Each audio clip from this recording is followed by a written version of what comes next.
This is Asha Doré with Parley Lit's Totally Biased Reviews. This episode kicks off our final season of audio-only interviews with authors about their books. Starting in the fall, we'll produce our podcast in audio and video formats, available wherever you watch or listen to your podcast.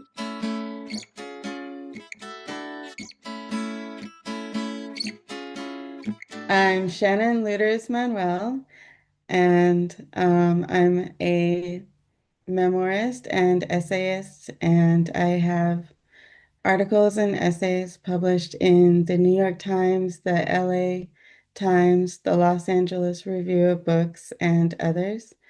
And I received my bachelor's from Southern Oregon University and my master's from the University of Massachusetts Amherst. And I work as a sensitivity reader, and I published the memoir, The One Who Loves You, a memoir of growing up biracial in a Black and white world, which came out this past February from Lawrence Hill Books. And it's about growing up mixed race in the 90s in the San Francisco Bay Area and living with my white family in largely white areas and seeing my Black father sporadically who had substance use disorder and looking for um, some way to fill that void. And one of the ways I try to fill that void is through becoming part of a large youth group at a mostly white, very large church, and getting more into almost fundamentalist religion and getting involved in an abusive relationship and a marriage that doesn't work. And at the end, taking care of my father when he was dying when I was 24, and then having a turning point moment. You want to talk about like the process of writing this book? Like how long did it take you? And, Sure. were there different kinds of revisions where you changed it significantly? Sure. So I had written about the mixed race aspect and the blended family aspect before the dad aspect, but I didn't write that part as memoir. I tried my hand at like YA and then as like screenplay. I don't know why I didn't do it as straight memoir. I read The Pilot's Wife by Anita Shreve, and it was just her writing style just really inspired me. I think because it's similar to my own. I just found it really appealing. And then this was, I believe it was before I was leaving for grad school. And it just really, I think because the protagonist's husband has died, and there's a lot, she's uncovering a lot of secrets about him, and my dad was just very secretive. I mean, I didn't uncover all these secrets about him, but he had also died, and taking care of him when he was dying was like the hardest 2 weeks of my life. And I was trying to make sense of it and also trying to hold on to it, like not forget what had happened. And so when I finished the book, I just sat down and wrote about it. And that became um, one of the later chapters. But that just kind of started the memoir. What I had written about being mixed race and being in a blended family, that became part of the book, but I made it the truth. I changed it to actual reality instead of fiction. So, and then the whole process was very long because I was, I did grad school and I had jobs. I just didn't feel like I could take a lot of time away, and I had to wait for inspiration too. Um, and then this is kind of interesting, but I also, as I started prioritizing it more, I became really, really into it. And so when I would work on it, I couldn't just say, oh, I'm gonna work on it for like 2 hours every Sunday or something. Because when I would get into it, I would really get into it, and it would be hard to stop. So the book starts in at the beginning of your life and it ends, I Mm. think, in like your late 20s. Is that, did I estimate your age right with the, Yeah, if you're going into the epilogue, well, actually, the epilogue ends in my 40s. okay. But before the epilogue, it ends when I'm 24, 25. What made you decide to go with that timeline? The inciting incident is when my dad moves away, but I wanted to start before that, when things were happier before he moved away. So that was when I was like 5. So, and that's just like my clearest memories. So, and then he moves away when I was like 7. So that's why I decided to start when I was 5. So, and then I have the prologue before that of like, you know, it's the prologue of getting the call that he's dying, which I wanted to do that because I didn't just want to start the book when I was 5 because I wanted to show the reader what was going to happen later. So I have the prologue of him of getting the call that he's dying, and then I go into the first chapter where I'm 5 and like things are happy, and then he moves away. So yeah, and then the end when you know, when he dies. What was the publishing process like? I don't know that much about this press. So Lawrence Hill Books is an imprint of Chicago Review Press. So yeah, but it's a small press, so it's very intertwined. So it was an interesting journey because the editor of Lawrence Hill Books that took my book. So Lawrence Hill Books publishes Black um, literature, and it was actually they acquired it. The imprint, the that press was started by a man named Lawrence Hill, who is mixed race, incidentally.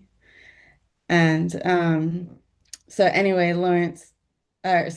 Chicago Review Press acquired it quite a long time ago in the 90s, I believe.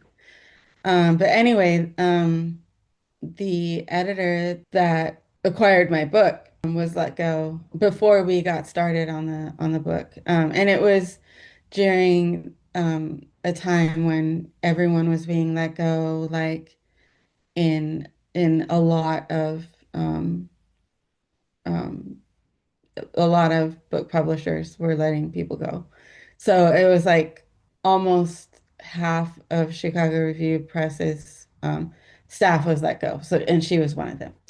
So that was that was a little scary. But luckily, my book got picked up by a more senior editor, and so my initial editor was Black, and my new editor was white, but she's married to a Black man and they have mixed race kids. So that was a relief because she was able to have a connection to my experience. So it ended up working out well. There are so many through lines and they all kind of arc on this like growing sense of belonging. It's really inviting too. I'm white. My husband is Dominican, so I have like Hmm, a kind of, semi-adjacent awareness of good. some of these things, but of course, it's very different than my life, so it felt really nice to be invited into your experience and presented with like a really realistic sort of grounded view of everything that happened to you and the way that you saw it over time.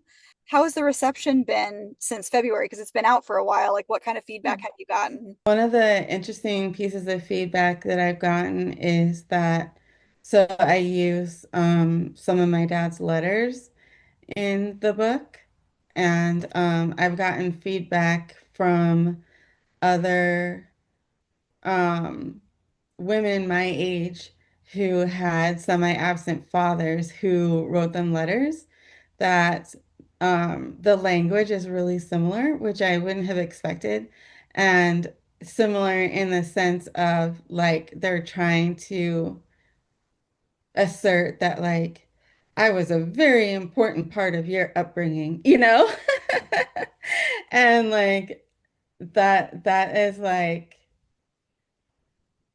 it makes me it's kind of a like a relief to hear that their dads were the same way because it's kind of annoying, you know, because my dad, well, you know, you read the book, but my dad was like, well, I don't know about this guy, you know, and if you were like really, you know, who you pick is a reflection of me and a reflection of like of our relationship together, and you and I are very close, you know. And it's interesting that these women are saying that their dads would say the same thing in letters. Another really interesting thing is that so my mom so she was around a little when I was taking care of my dad, but she didn't know, she said she wasn't fully aware of like just everything I went through, you know, taking care of my dad. And she, my stepdad, he's currently in hospice, and my mom and my sister, my half sister, just put him in a nursing home. But before that, they were taking care of him at home. He has prostate cancer, the same as former President Biden, actually. But anyway, like a couple months ago, she was saying, because she read the book, she reread the book because she read it in December, and then she read it again more closely when it actually came out because she had read an advanced copy in December. And she said that reading the chapter about taking care of my dad, she said that it really validated what she was going through, taking care of my stepdad. So that was something that I we wouldn't have anticipated, you know, and it was kind of like a full circle thing, you know. So that was really I don't know, that was like kind of a special thing. So, I love yeah. that. I love how sharing our stories can do that. Like it's so it's one of my favorite things about publishing is just like the way that people even that like you're talking about in my family who will be like, "Oh, wow." Like and you like have a new point of contact because you wouldn't just sit in a room and tell that story because you were both Yeah. there, you know? Yeah, exactly. Exactly. Yeah. Yeah. Yeah. I'm sorry that they're dealing with that. My uncle passed away from prostate cancer. Well, it had metastasized and all kinds of stuff. Right.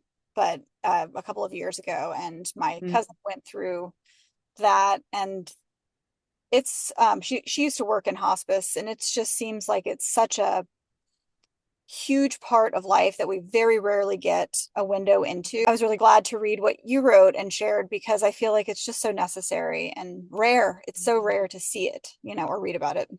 Yeah, yeah. It's also just a weird,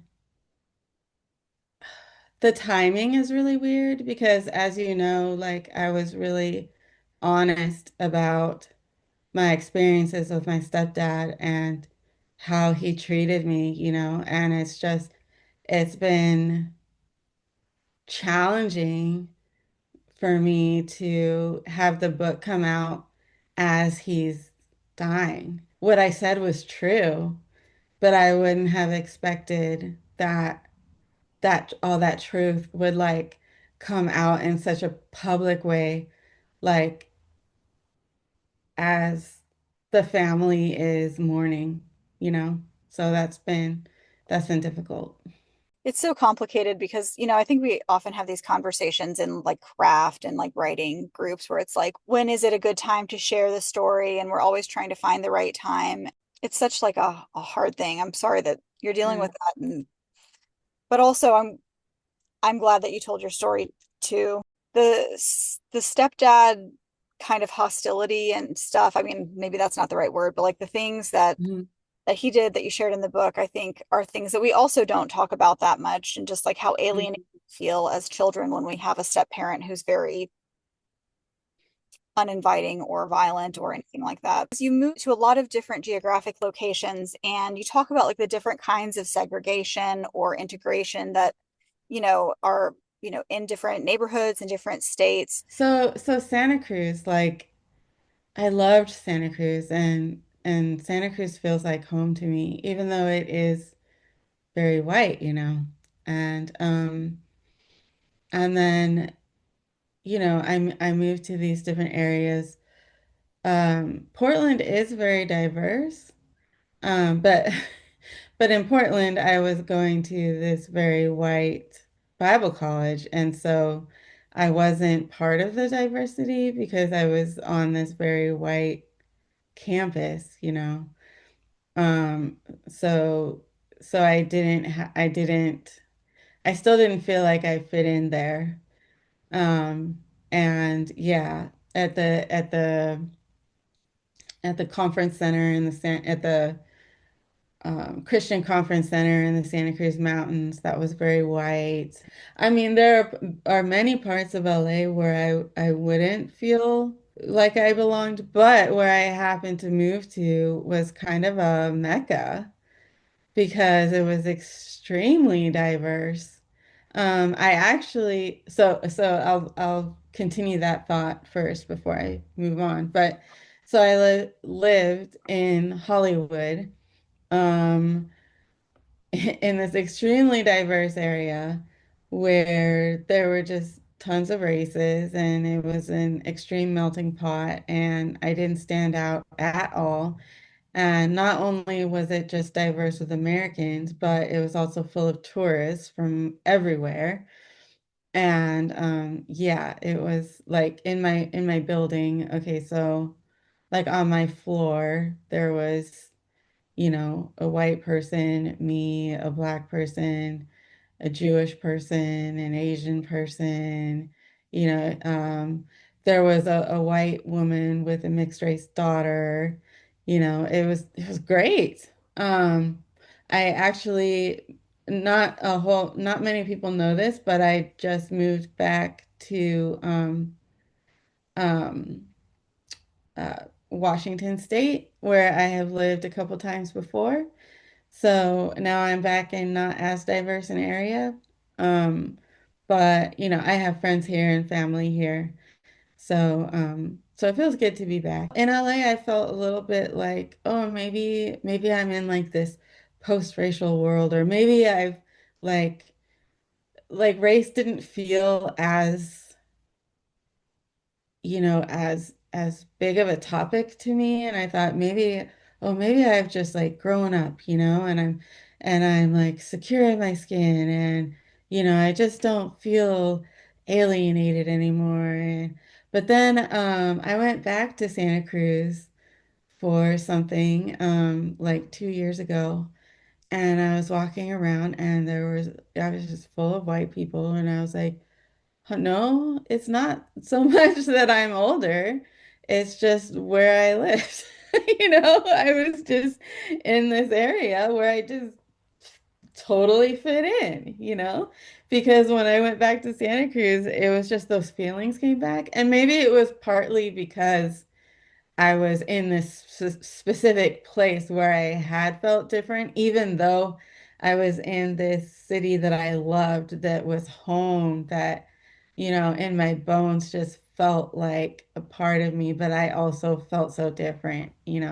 That could be part of it too. But it wasn't just that I had like evolved, it was also my location. Regional differences are so real. It's so real. Yeah. Yeah. Um, Is there like a favorite scene or chapter that, that you really like to read when you do readings, or just one that you come back to a lot in your book? Yeah, so when I do readings, it's not favorite in the sense of happy, but it's my favorite to read because it's one big scene and it's very slow and it really sets like a tone. It's the scene where um I find my dad passed out and there's the woman taking off her clothes behind the door and I don't know what's going on. It's when I'm in seventh grade and my mom drops me off to see my dad. And it's the first time. So there's like a condition with the courts that my dad isn't supposed to drink when during our visits. And at least as far as my memory is concerned, this is the first time that I've seen him this way, and I don't know what's going on. So it's just like a big scene that's very, you know, you're with me as I'm trying to figure out what's happening. So, I go and touch his shirt and I'm looking at him and his eyes are open and I'm trying to figure out like, okay, is he dead? Is he in a coma?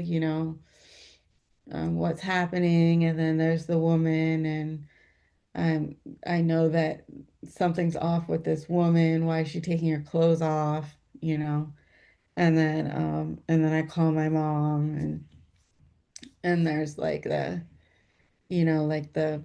tension, and then she takes me home and I don't know what to say, you know. And she doesn't know what has happened and I don't know how to tell her what's happened. And so that's the scene I like to read just because it kind of explains a lot about the book and it explains a lot without explaining because it's totally showing.